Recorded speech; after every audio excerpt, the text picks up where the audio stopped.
And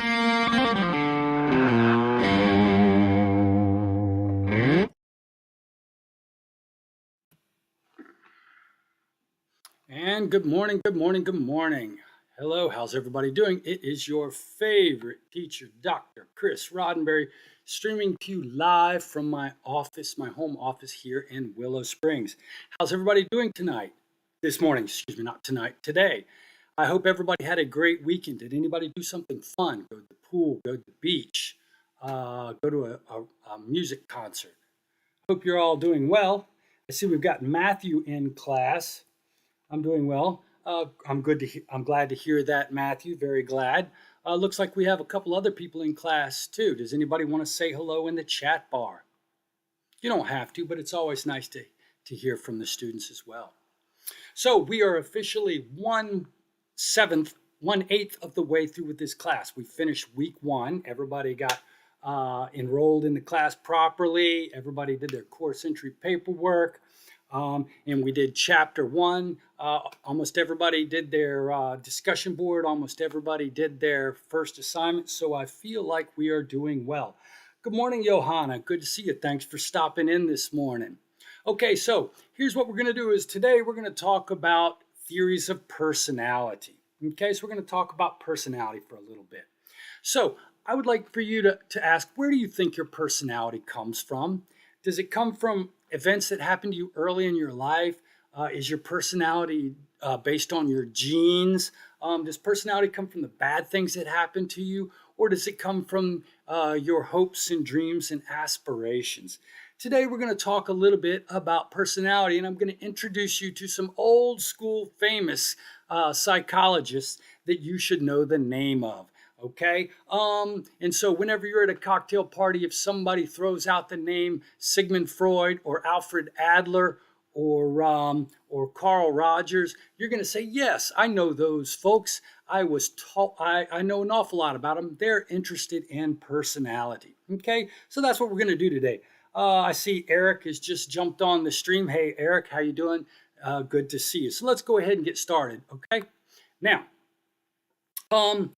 so these are the learning objectives. We're going to talk a little bit about Freud and his theory. We're going to talk about Alfred Adler and his theory. We're going to talk about the strengths of their perspective that they come from. Then we're going to, and they see personality as basically based on the fears and anxieties and negative things that happen in our life. And then we're going to contrast them with Carl Rogers and Abraham Maslow, guys who tended to focus on the positive things that created personality. And then we're going to talk about the strengths and weaknesses of their approach. Okay, so without further ado, let's go ahead and get started. Let's see. Here we go. All right, cool. Now, first we're going to talk about Freud and Adler. Did any of you have something, and please, you don't have to talk about it. I don't want you to talk about it online, but did you ever have anything really bad and traumatic happen to you as a little kid that's still on your mind and that still controls the way you act sometimes? Has anything ever happened to you? Maybe you were embarrassed. Maybe somebody took advantage of you. Maybe somebody hurt you. Maybe you were incredibly ashamed about something that happened. And even though it's 30 years later, 40 years later, or 50 years later, you've still got the trauma, the residue from that trauma in your brain affecting how you act on any given day. If that makes sense to you, then you probably would be interested in the psychodynamic theory. And the psychodynamic theories are a bunch of different people with different models, and they're all they came from this fellow named Sigmund Freud, who was the first person to think about this. And all of these folks focus on the unconscious mental forces that shape our personalities. And by unconscious mental forces, I mean the desires and the fears and the trauma from events that happen to you early in life that still affect you. And Freud and his buddies thought that it was these traumas that were really the most important thing in creating our personalities. Now, your book talks about 2 or 3 of them. We're only going to talk briefly about Sigmund Freud and Alfred Adler, okay? Because these are the 2 most famous ones. Now, Freud's psychoanalytic theory, and I use the word psychoanalytic instead of psychodynamic Psychodynamic refers to all of the psychologists who are similar to Freud, but Freud's specific theory is called psychoanalytic. So that's not a typo. That's me demonstrating the difference. So when we talk about Alfred Adler, we're not going to call it psychoanalytic theory. We're going to call it individual psychology, okay? But both of these guys think that conflict and things that happen early in your life affect how you turn out as a person. Freud. Freud was the first person to say that personality is governed by unconscious forces that are out of your control. Freud was the first person to say that early childhood experiences play a significant role in determining your adult personality. And I would agree with both of these first two beliefs totally. Now, the third thing that Freud said, and this is why people call him controversial, is because he thought that really the main conflict came from our ability or inability or attempts to deal with our sexual urges.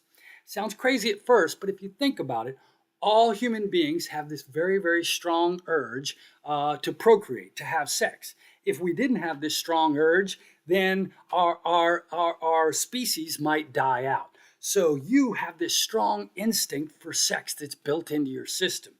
However, there are a lot of rules in the world about how you can have sex, who you can have sex, and when you can have sex with.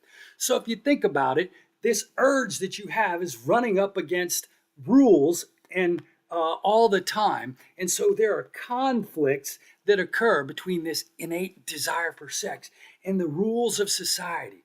And he argued that this primitive urge and the conflict created by the rules that govern this urge create our personality. Okay? Now, terms you may or may not have heard of. I don't know if you've ever heard of the terms id, the ego, and the superego. But Freud thought that these three things were what our personality was created from. Okay? Now, he argued that we were born with this thing called an id. It's in our body when we're born, and it's basically our instinct to run away from things that scare us, our instinct to have sex with things that we find attractive, our instinct to eat. We have all of these instincts, and he argued that you can think of these instincts as this unconscious part of your personality, and he called it the id.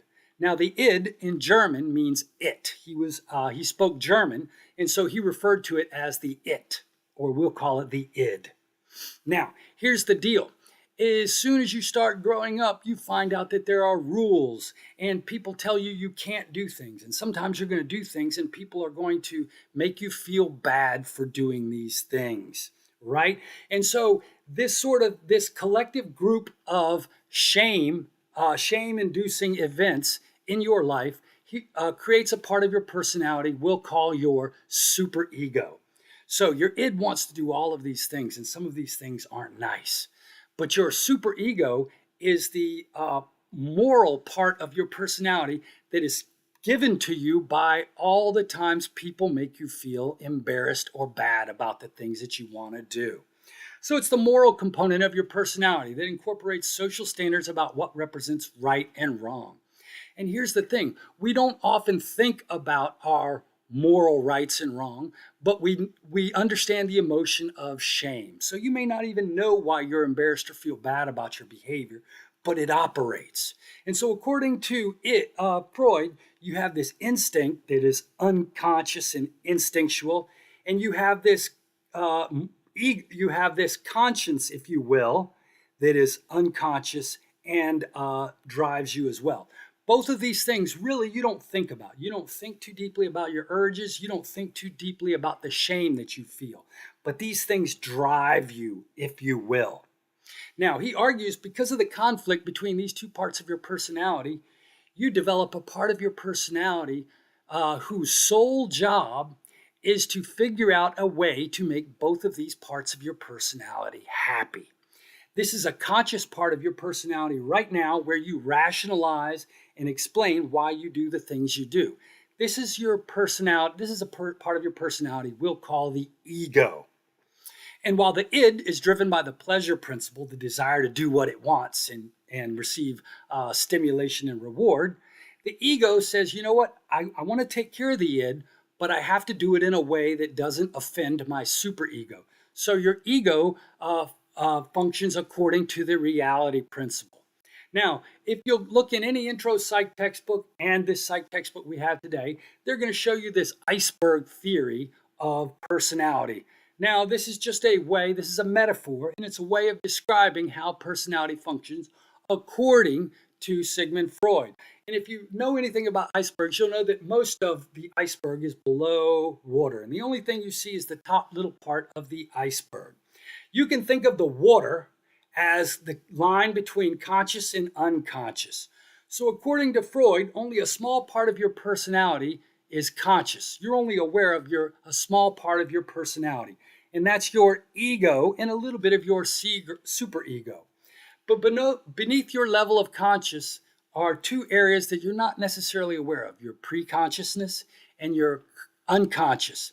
Now, your preconscious is simply just the things that you're not thinking about right now, but you could bring them to the level of awareness if you want. So I might say, what did you do last week? You weren't necessarily thinking about that, but you can quickly tell me what you were doing last week. That information is being contained in your preconscious. It's just below the surface of awareness, but you can talk about it if I ask you to recall it. Now, what he argues is there's another part of your unconscious, which is other part below conscious, he called the unconscious. And this is the material that is well below the surface of your conscious awareness, but it exhibits great influence on your personality. These are all the things that you desire and all the shame and embarrassment that you've ever felt that drives your behavior that you don't like to think about. Maybe something bad happened to you as a kid and it still affects you, but it is so bad that you don't even want to think about it. So you hide it away from yourself and you're not even aware that this affects you, but it does. And so Freud said we can think of our personality as having these three structures: an id that wants things, a superego that makes you feel bad about wanting things, and an ego that sort of mediates between these two things and helps them work together. And that all three of these personality structures are sort of aware and sort of not aware. And so your id is completely hidden from you. You don't know why you want the things you want. And most of your feelings of shame are hidden below the surface. You don't really think about those. But they bubble up, and your ego is the one that tries to figure out how to make both of these parts of your personality happy. Does this make any sense? I've kind of sped through this, just giving you a general overview of Freudian psychoanalysis. Does this make sense?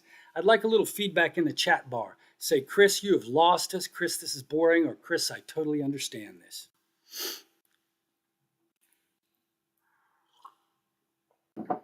Now, how many of you have ever had dreams at night about things that you shouldn't dream about?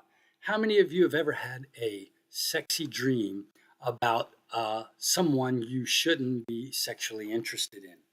Maybe you've had a dream about your brother-in-law, your sister's husband. Maybe you've had a sexy dream about a neighbor that is married. How many of you have ever dreamed about doing bad things and getting caught, like robbing a bank or stealing something? How many of you have ever had something that scares you in your dream? Okay, now, and what Freud argued is that when we go to sleep at night, our superego relaxes, and all of these desires and fears that are in our id come out into our brain, and they play out while we sleep. So all the desires and all the fears that you're too scared to admit during the day occur during the night, and you sort of, in a sense, get the pressure of those urges out of your system. Okay, and Freud argued that dreams are the normal way that we deal with this conflict that we're feeling. However, he argued some people have some conflicts and some feelings of shame and embarrassment that are so deep and so important and so difficult to deal with that they actually come out and affect our personality during the day. So maybe you have some desires that are really, really nasty and embarrassing, and they are so embarrassing that they affect you during the day. Or maybe somebody hurt you when you were a kid so badly that it still is with you today. And he argues that sometimes these anxieties or these conflicts become so bad that they actually exhibit themselves in the way we act. And he argued that we do this through these things called defense mechanisms, and that we develop defense mechanisms. And a defense mechanism is an unconscious reaction that protect you from these painful emotions such as anxiety and guilt. Now, you may not even know that you're being defensive, but you are. Have any of you ever heard anybody say, "Hey, you're being defensive. Quit being defensive"? Anybody ever heard that? Has any of you ever heard somebody saying, "Oh, you're repressing that memory. You're repressing that memory"?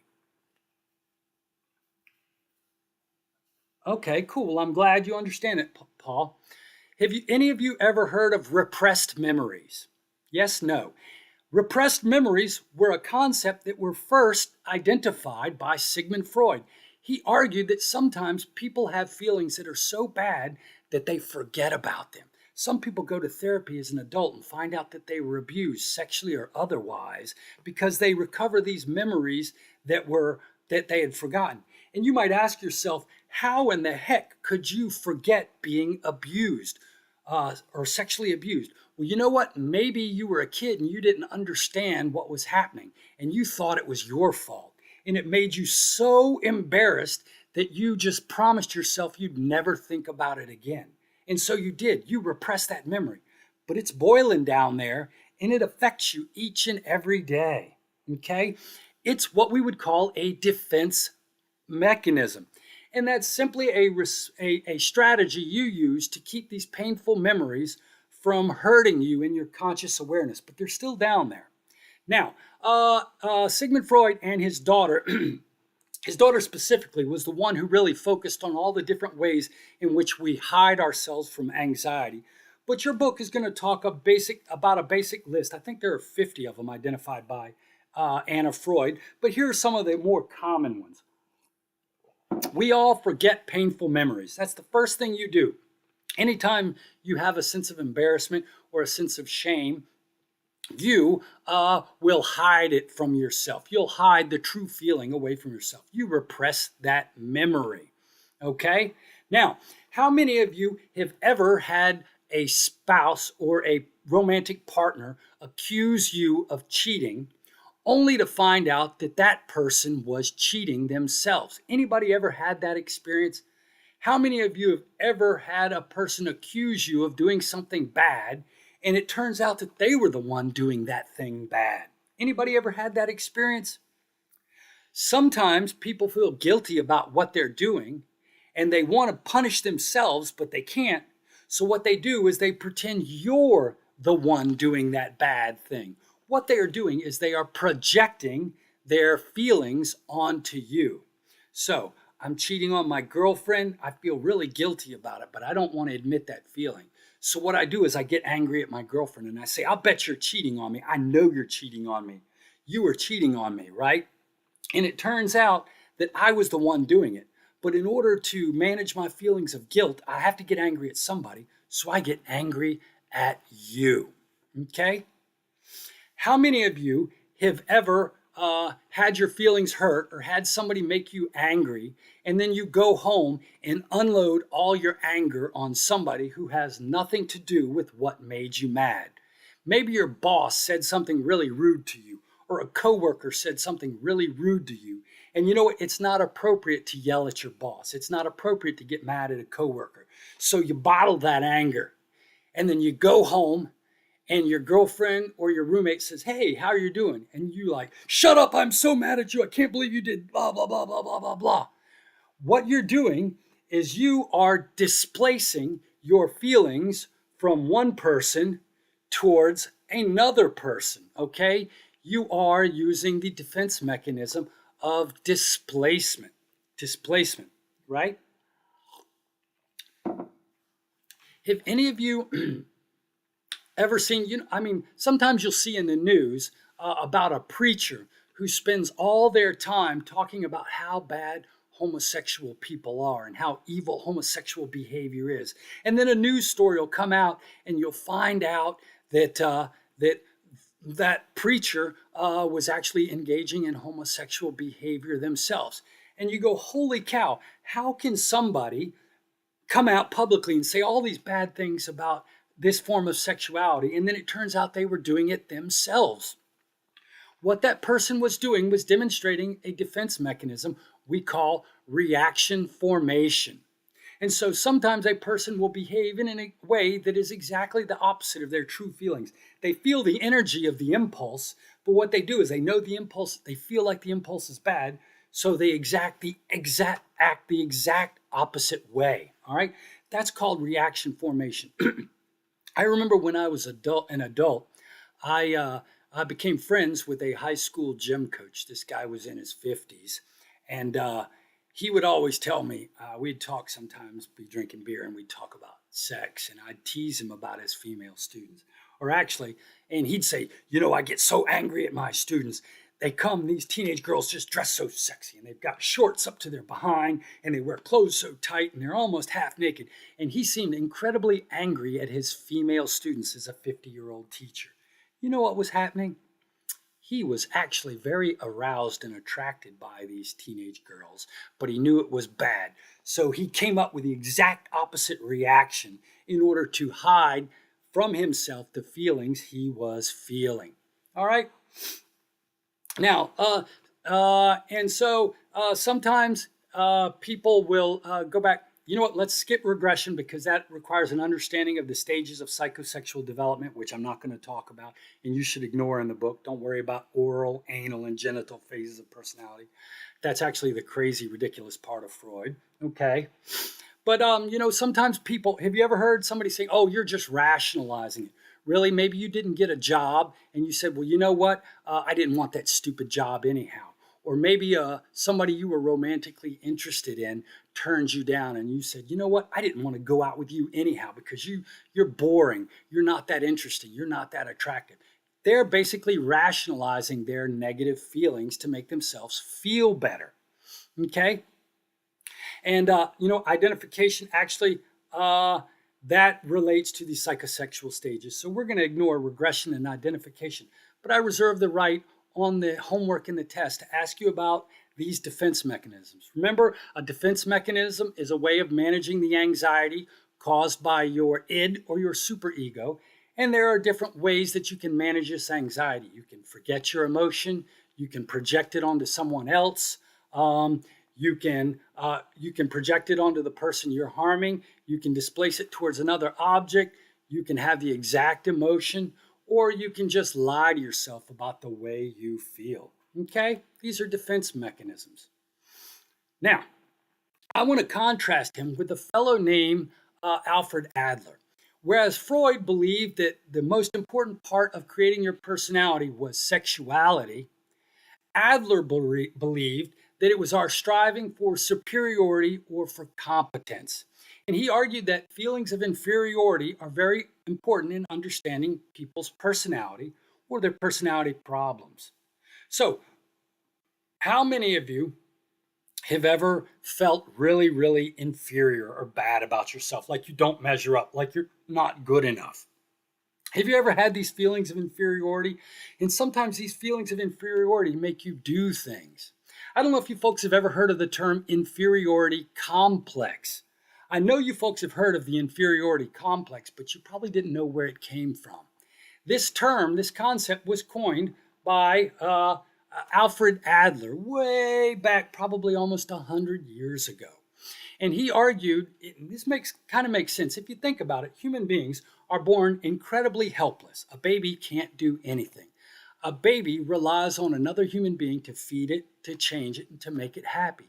Babies are incredibly inadequate. They can't do anything. And so in a sense, we're all born with these feelings of helplessness. And this is why kids may cry, because they're having an emotion or they're afraid and they can't fix it. So they have these feelings of weakness and helplessness that drive them. And what Adler argued was we spend our whole life moving from this inborn sense of helplessness to a sense of competence, right? And he argued our personality depends upon our ability to feel like we are a competent, and he argued superiority. I don't mean it like in the negative terms. He actually changed his term around some superiority, competence, efficacy. He used all kinds of different words. But basically, we need to feel powerful and like we can affect the way our life happens. So we're all looking, in a sense, for feelings of competence.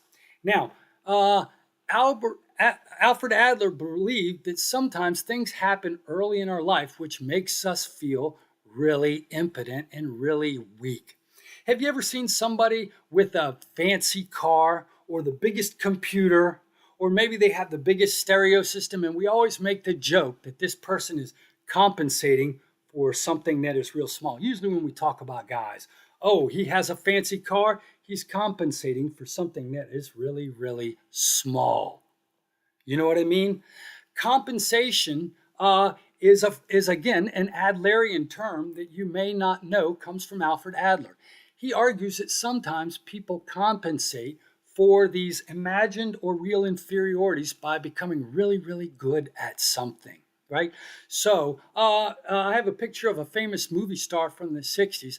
Apparently, Marilyn Monroe a famous movie star from the 50s, was abused by her parents and made to feel horrible and ugly and worthless. And she grew up to be a pretty girl and became a movie star. And if you know anything about Marilyn Monroe, her whole image in the public eye was about being beautiful and being desirable and being loved. And Alfred Adler thought that she was overcompensating from these feelings of inferiority, and that's why she acted so sexy and seductive as a female star. Now, she was actually a very sad person and wound up committing suicide in her early 30s. But he argued that she was driven by feelings of inferiority.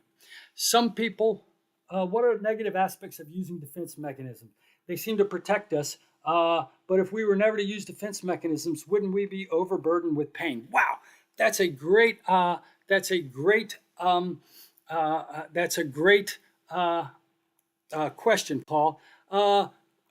Freud would actually, it's not included in the chapter, so I didn't include it, but he argued that as a general rule, most defense mechanisms are abnormal. He argued, though, that there is, and that's a great question, but there are some ways we deal with this negative energy. He argued that we dream at night, and that gets out these shameful and feelings. And he argued that dreams and the negative and fearful content of dreams actually releases the pressure, so we don't need defense mechanisms. He did, however, he believed that there was only one really positive defense mechanism. He called it sublimation. Sometimes we take the energy from these feelings and we do something positive with it. So if you've ever built a business, if you've ever done something artistic, if you go to school and become a lawyer, he argues what you're doing is you're taking this energy and you're redirecting it. So we argued that we do two things with this energy. We either redirect it into something positive, we sublimate it, or we dream to reduce the anxiety. That's a great point. Yeah, you should definitely, actually a brilliant question, Paul. Thanks for asking that. Okay, now, so Adler believed it wasn't about sex, but instead it was about feelings of inferiority. And you know what? I feel inferior all the time. I had a great sense of inferiority. My dad was one of those hyper-competitive parents, and no matter how well I did in school, if I made 5 A's and 1 B, he would want to know why I made the B. When I played baseball, I was a great athlete. If I got 3 hits in a baseball game, he would ask why I didn't get 4 hits. And so my dad was always telling people that I was awesome in public, but in private, he would make me feel bad about not being perfect. So I grew up with these feelings of inferiority. I never felt like I measured up. And so to some degree, I had this inferiority complex that I had to work through as an adult. And I overcompensated in some ways. And so as a young man and a college student, I actually spent a lot of time drinking a lot of alcohol and taking drugs and acting out in ways that made people think I was cool. And I realized later that I was trying to compensate for these feelings of inferiority that I had deep in my soul. And so he argued that one of the things that human beings have to do is they have to learn how to deal with these feelings of inadequacy that drive our personality. Okay? Now, psychodynamic theories. There is some data to support Freud.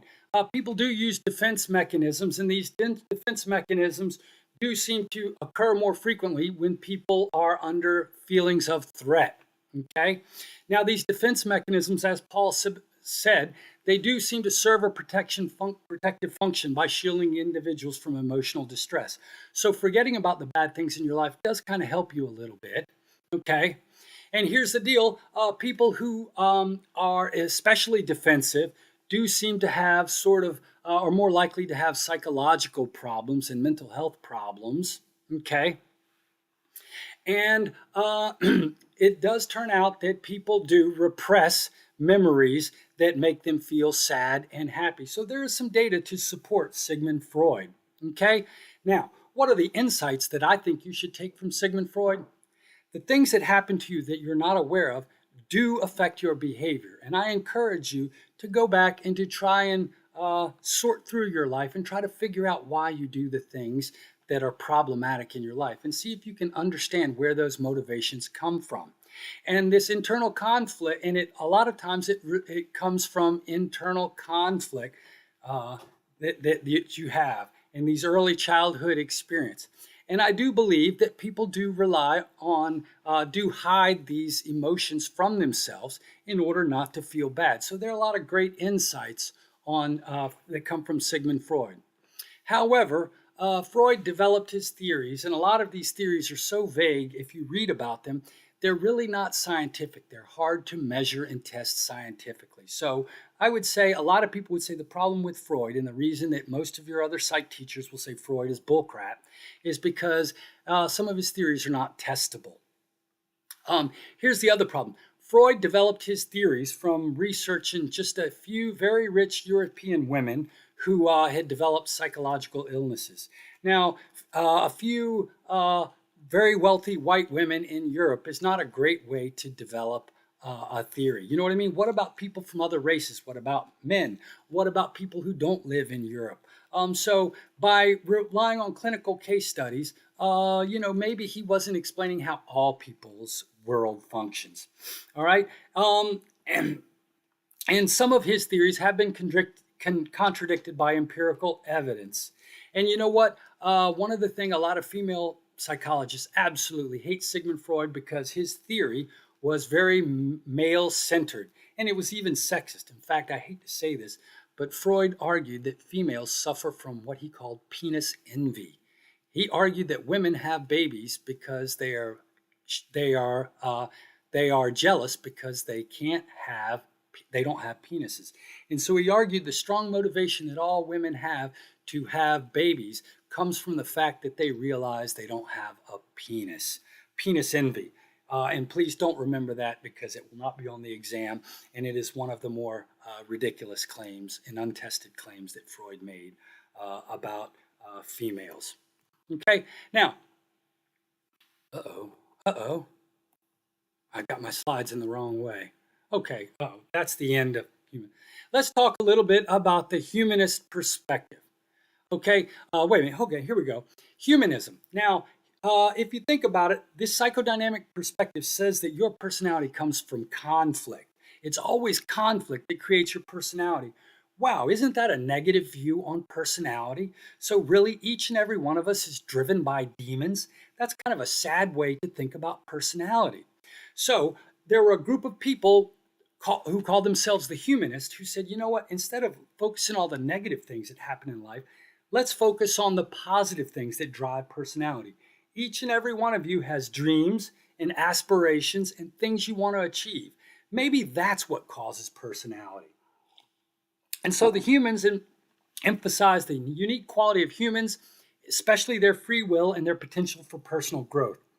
And this perspective argues that human beings all have an innate drive for personal growth. Each and every one of us has what we would call a self-actualizing potential. We all want to grow up to be adults and healthy, happy adults. We all want that. Each and every one of us. Now, Freud said we were driven by these conflicts that were beyond our control. The humanists said no. We actually have free will over our actions. I decide who Chris is. I decide what Chris does. And more importantly, whereas the psychoanalysts, the psychodynamic people said that a lot of these things about your personality are below your level of awareness, the humanists said, you know what, we are actually conscious and aware of what we want and who we are and how we are. And so you can see that the humanists were much more positive and argued that we control ourselves rather than the events that happen to us. And we all have this drive to be normal and happy. Let's talk a little bit about Carl Rogers. Okay, now, how many of you have feelings that feel like you have disappointed your parents in some way? How many of you feel like you're not good enough according to your parents? Maybe you're not doing something that your parents want you to do. Maybe your way of the things you like to do. How many of you know a person maybe who is homosexual but afraid to mention it to other people because they feel like people will not accept them for who they are? How many of you have ever had a person who doesn't like you for who you are, but for who they think you are? Okay? Okay, very good, Paul. Well, you have, if you have had these feelings, you have grown up in a world with what we would call conditional positive regard. People only like you if you meet their conditions. According to Carl Rogers, the healthy, happy personality occurs when somebody is given unconditional positive regard. Paul, I like you for who you are. I don't care what you do, how you think. I see the beauty in you as a human being. But a lot of us grow up with well-intentioned parents that want to help us be successful, but our parents have ideas about what success is, and that's different than what you feel like. And so Rogers focused on the fact that sometimes what we want to be is different from what other people want us to be. So if you look at the picture over here, we each have a self-concept, which is a collection of beliefs about who you really are, what you can do, and what you want to be. This is called your self-concept. Now, if you grow up in a world where people accept you for who you are, your self-concept and your and the thing that people want you to be, okay, and your perfect self are congruent with one another. Okay, so if my dad wanted me to be a soldier and I wanted to be a soldier, my dad wanted me to join the military, and I was like, hell no, I am not marching, buddy. I don't follow rules very well. I don't care for guns. I'm just a bad group member. So I didn't want to be in the military. But my dad gave me a lot of pressure. And so what I wanted to be differed from my dad a little bit. So there was a bit of incongruence between who I was and who I wanted my dad to think I was. And so there was a little bit of incongruence. Now, what Carl Rogers argued is if there's mostly a congruent personality between what people expect you to be and what you are, then you will grow up with a healthy, happy personality. But he argued that a lot of people are sad because there's a great disparity between who they feel inside and who people want them to be on the outside. And this is what he called incongruence. And this is where psychological problems developed according to Carl Rogers. So you see the pictures over here. The person in the top has congruence and they're a healthy, happy person because people like them for who they are.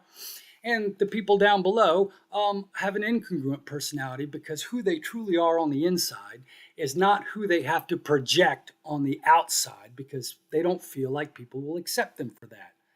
And that's what's called the incongruent personality. Now, if you went in to see Carl Rogers, he would focus on giving you what he called unconditional positive regard. He would accept you for who you were. And he would encourage you to talk about who you really were. And he would never tell you you were bad or you were good. He would just try to make you understand that who you were was okay and was acceptable. He would give you what's known as unconditional positive regard. He would value you for who you were.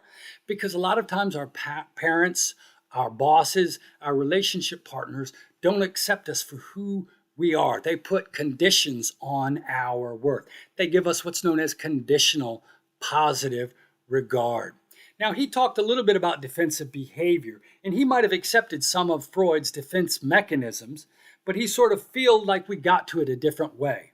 So, if you look at the graph right here to the left, we develop a belief that people, our parents, because they tell us we have to do this and we have to do that, and they get mad at us when we do this and we don't do that, we begin to believe that affection from others, the love from others, only occurs when we meet certain conditions. That acceptance is conditional.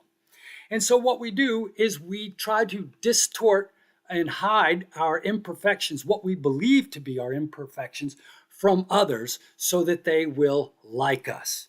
This causes our actual self-concept and our ideal self-concept to become different. This causes anxiety, and then we become defensive in an attempt to protect ourselves from this anxiety we feel because our two selves are not congruent. Okay? And so what he argued was that in order to help people suffering from anxiety or depression, you needed to bring them in and let them understand that who they were was acceptable and worthy of acceptance. Does this make sense? Do you see how his theory is a little bit different? He didn't focus on personality completely being driven by negativity. He said negativity played a part, but really all of us had a desire, what he called a self-actualizing tendency to be who we were. If I want to be an artist, then that's my self-actualizing tendency. If I think that I'm attracted to people of the same sex, then that's my tendency. And we all have this tendency to grow to what we were meant to be. And problems occur when people don't let us grow up to what we meant to be. Okay? That's sort of the Carl Rogers approach. Now, what is healthy? What is best for a person? Carl Rogers said it's different for each and every person. What makes you special, what makes you valuable is different. The things that make me valuable are different from what make you valuable, Paul. They're different from what make you value, Eric or Matthew or any of you folks. You decide what is valuable, what your desires are, who you want to be. And the deal is the world should sort of accept that. And so we can't, Rogers said you can't really define what the true healthy person is. We're going to compare him with a fellow named Abraham Maslow. Has anybody ever heard of Maslow's hierarchy of needs? It's this pyramid over here. Now, if you remember, I suggested to you that Freud said the most important motive was the need for sex. Alfred Adler thought the most important need was the need for power. A psychoanalyst named Karen Horney thought the most important need was the need for love. And so each of these theorists argued that different needs were what really drove human beings. Now, all of these needs are important. Yes, we do need sex. We do need acceptance. All of us need to feel good about ourselves. But know which one of these is most important. The humanist, Abraham Maslow, said, you know what? They are all important. So he argued that human motives, we have multiple motives. He argued, though, that some of these motives were more basic and more important at the beginning than others. So I might want to be loved, but if I'm hungry, the motive for hunger drives me more than the need for love. On the other hand, I may be hungry. I may be need to feel good about myself, but if I'm scared, I want to take care of that threat before I worry about being loved, right? And so in a sense, he argued that all human beings have a set of needs, and which needs are important for each and every one of you depends upon what need has been met. So if you're a hungry person, dadgummit, the first need is to feed yourself and to drink, right? I mean, that's a primary need. That drives our personality.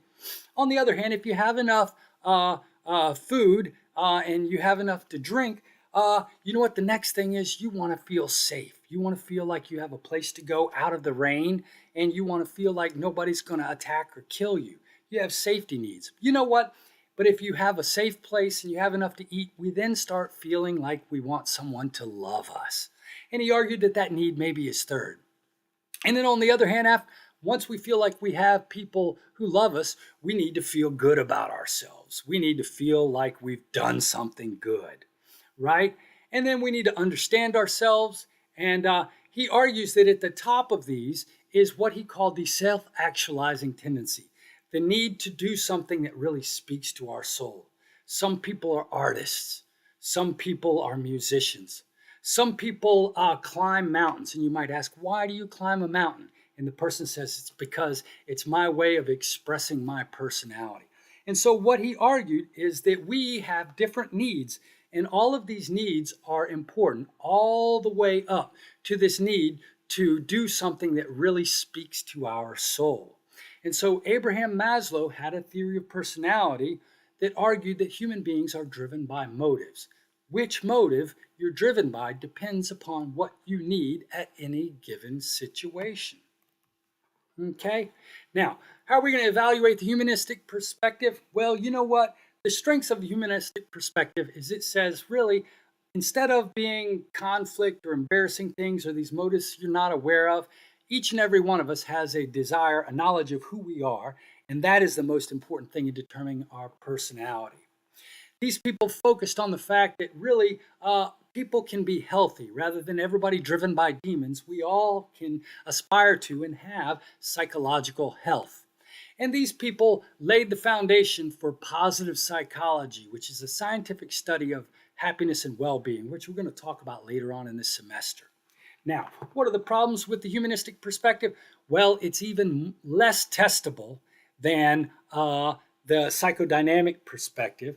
Sometimes it focuses on all people as being artists out to change the world, and some people aren't. And because we have poor testability, we really don't have evidence to necessarily support all the conclusions of the humanists. Okay? So, let's see. Oh. All right, so those are really all the things that I wanted to talk about today with regard to the psychodynamic perspective on personality. So I just want you to be familiar that Freud and these psychodynamic people thought that personality occurred from all the shame and embarrassment and conflicts that we have in our life, and that we hide ourselves from these motivations, but yet they drive us and cause us to do things. Or are you a humanist and think that all people are striving to be the best they can, and that people will be happy and be what they are if they're allowed to do it? I don't know, two ways of thinking about personality.